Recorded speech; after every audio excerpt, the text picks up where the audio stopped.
radio where all we talk about is Beethoven every hour on the hour for every day, 7 days a week, 24 hours a day.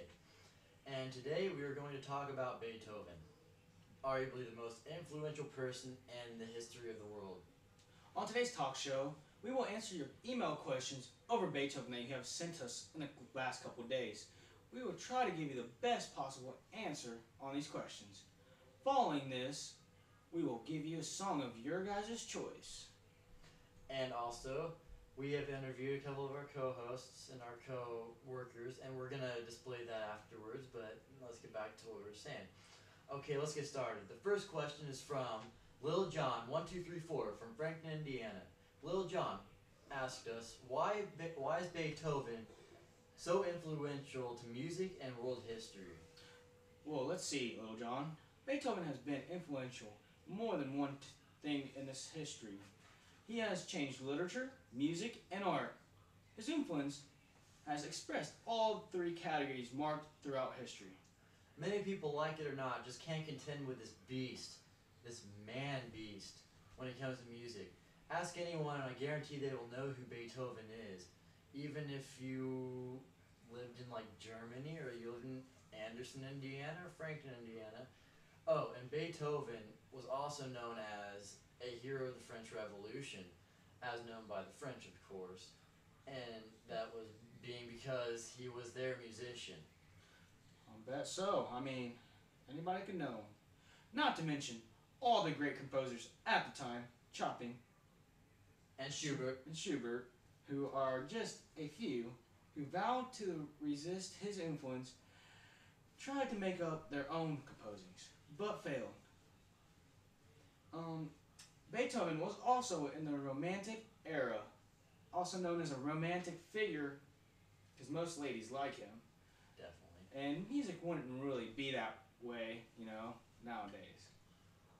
Also, the German national anthem is actually based, like they took a part of his Ninth Symphony and put it into their national anthem. As Americans know it, Ode to Joy. So, I mean, without him, would it be in the German national anthem? I doubt it. I doubt it. Without him, most things won't be possible. Definitely not. Back to the next question.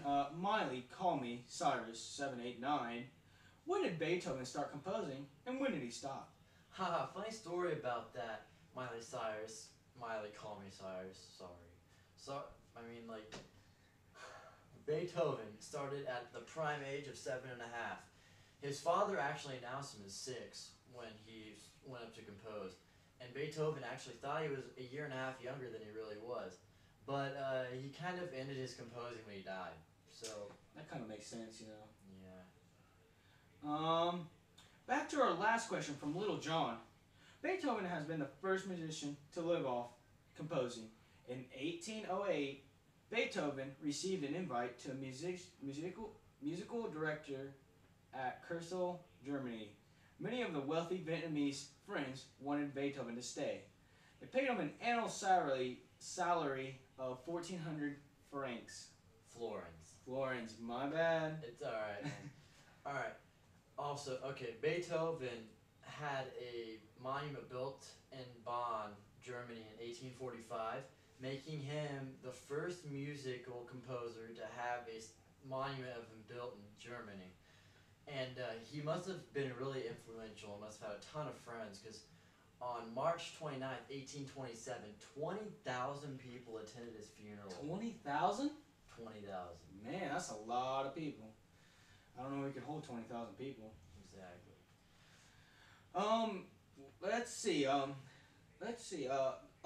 Here we got another question from Riva 78350.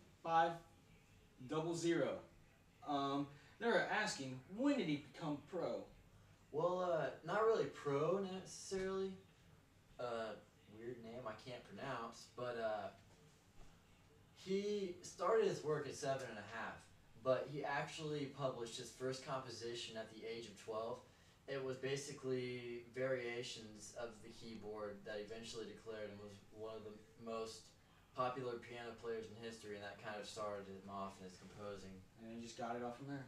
Oh, yeah, I mean, Beethoven was one of the first, okay, sorry about that. Beethoven is known for composing 9 symphonies, 7 concertos, 17 string quartets, 32 piano sonatas, and 10 violin sonatas, 5 cello sonatas, a sonata for the French horn, and an opera named Fidelio, which is one of the most well-known operas still today. Yeah, I've been and seen it a couple times. It gets my heart every time. I cry. I cry every time I see it. Let's see what we have next. Statistics. Yeah, statistics this time.